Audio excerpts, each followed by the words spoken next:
When the waiter's insults hit the wrong guest, the entire restaurant froze. What happened next left everyone talking. The aroma of seared steak and roasted herbs filled the air as patrons whispered over candlelit tables.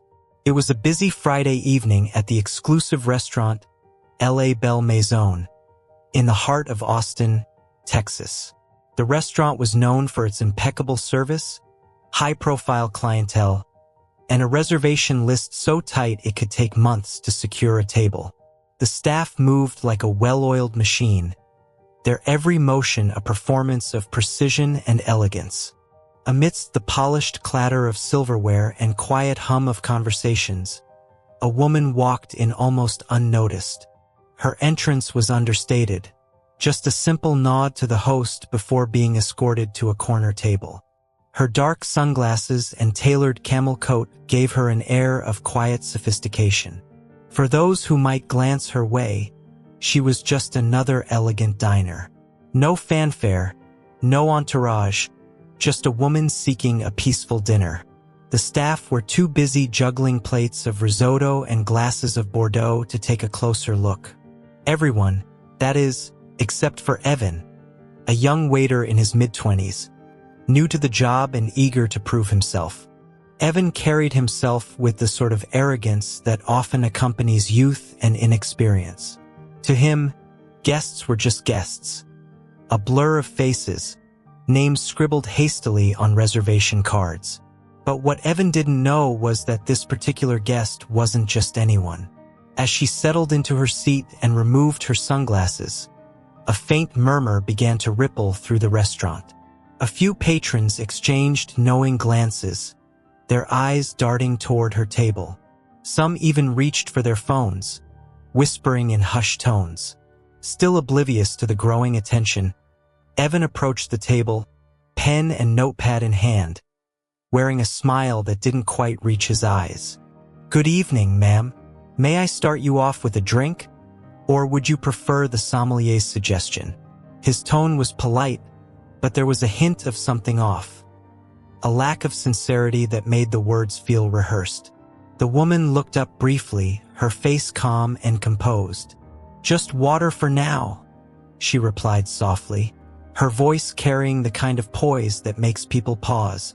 Evan scribbled on his notepad, but as he turned away, he muttered something under his breath, just loud enough for the tables nearby to hear, but not the woman herself.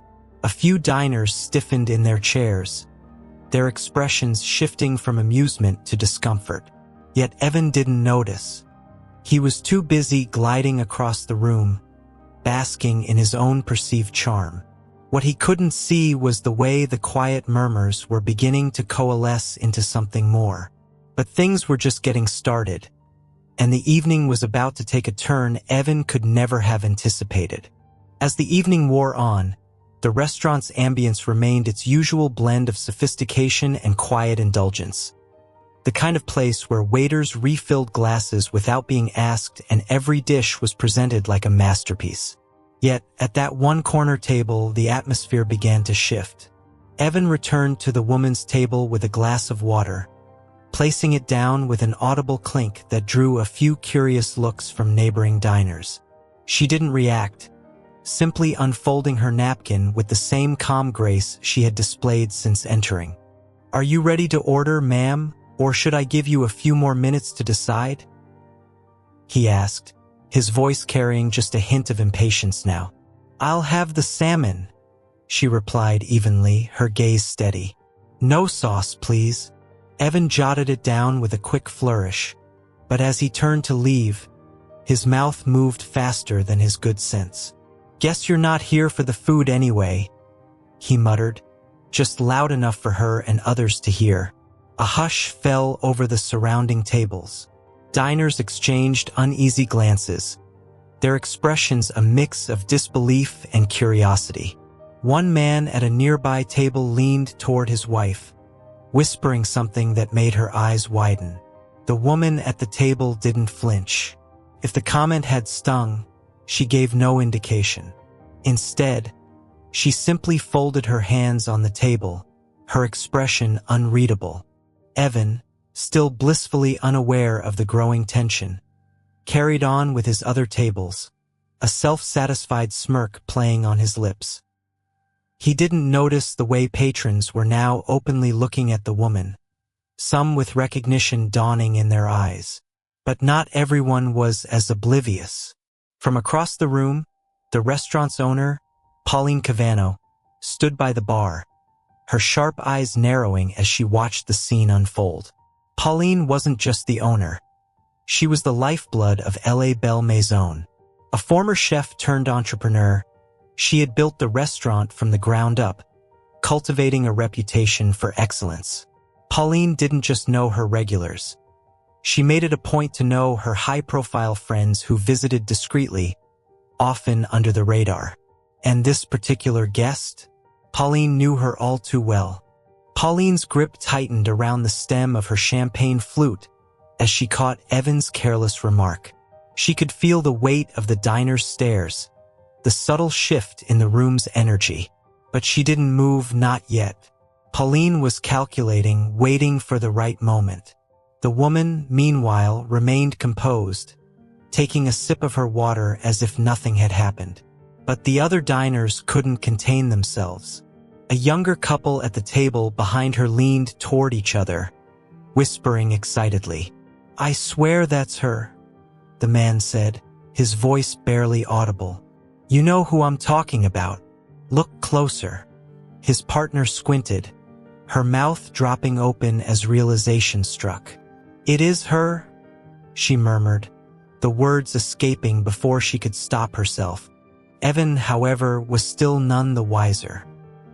He continued his rounds, oblivious to the buzz building around the room and the quiet storm brewing at that corner table. But Pauline wasn't going to let this go unnoticed for much longer. She had seen enough, and the moment of reckoning was drawing near. Evan's arrogance seemed to grow with every step he took around the restaurant. Perhaps it was the flattering tips from other tables or the satisfied grins of diners who didn't know better. Either way, he carried himself like a star on a stage, completely unaware of the rising tension brewing behind him. The woman sat quietly at her table, her expression a mask of calm that betrayed nothing. Yet her silence spoke volumes.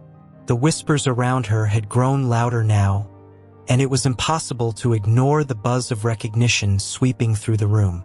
"She's so composed," a woman at a nearby table whispered to her partner. "I would have said something by now." Her partner shook his head. "You don't mess with someone like her. She's probably waiting for the perfect moment." At the other end of the dining area, Pauline had seen enough. She placed her champagne flute down with deliberate precision, her eyes locked on Evan as he sauntered past. She began making her way toward the corner table, her heels clicking softly against the polished floor. But before Pauline could reach the woman, Evan returned to her table, holding her plate of salmon with the theatrical flourish he used for all his deliveries. "Here we are," he said, setting the plate down a little harder than necessary. "Your salmon, no sauce, just as you requested." The woman glanced at the plate, then back at Evan. "Thank you," she said simply. But Evan wasn't done. He lingered for a moment, his smug smile creeping wider. "You know," he began, his tone dripping with false politeness, "you don't really look like someone who'd eat here often. A place like this, it's a bit different, isn't it?" A collective gasp rippled through the restaurant. Heads turned, forks paused midair, and all eyes fixed on the corner table. The tension was so thick it felt like the air itself had stopped moving. For the first time that evening, the woman responded, not with words, but with a look. She raised her head slowly, her eyes meeting Evan's with a calm intensity that made him falter. For a fleeting moment, his confident smirk wavered. "Excuse me?" she asked, her tone steady, but the quiet strength behind it was unmistakable. Evan stammered, his bravado slipping. I just meant, Evan." A sharp voice cut through the air, making him freeze. Pauline had arrived. She stood just a few feet away, her expression cool and composed, but her eyes carried the weight of authority. "Can I have a word with you?" she asked, though it was more of a command than a question. The entire room seemed to hold its breath. Evan hesitated, glancing nervously between Pauline and the woman at the table.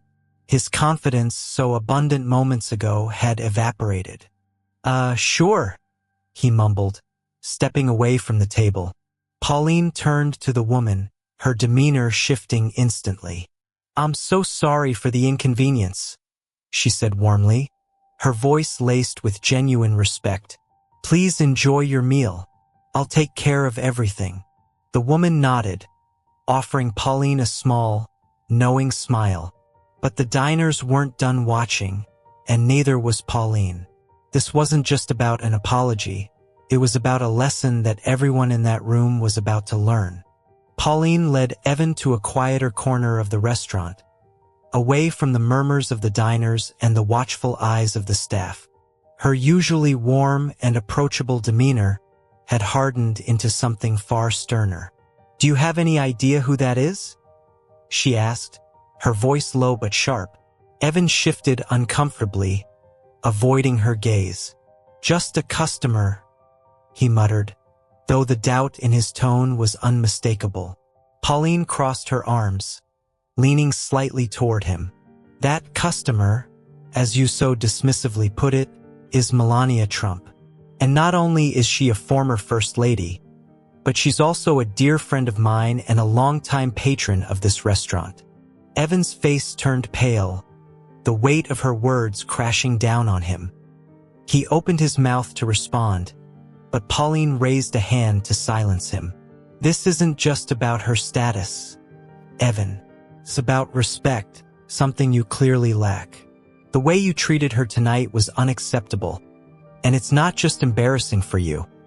It reflects poorly on me, the staff, and the reputation of this restaurant." Evan swallowed hard, his confidence now completely stripped away. "I didn't mean any harm," he said quietly. Pauline's eyes narrowed. "Intent doesn't matter. Perception does. Every single person in that room saw how you acted, and I can guarantee they're questioning why someone like you is employed here." The weight of her words hung in the air for a moment. Evan felt as though the walls of the restaurant were closing in around him. Pauline stepped back, taking a deep breath. Her tone softened slightly, but her words remained firm. "This is your chance to make things right. You're going to apologize, sincerely. Not because I'm telling you to, but because it's the right thing to do." Evan hesitated, shame washing over him. He nodded, his voice barely a whisper. "I'll apologize." Pauline studied him for a moment longer, then gestured toward the corner table. "Then let's go. And remember, sincerity, or this will be your last shift."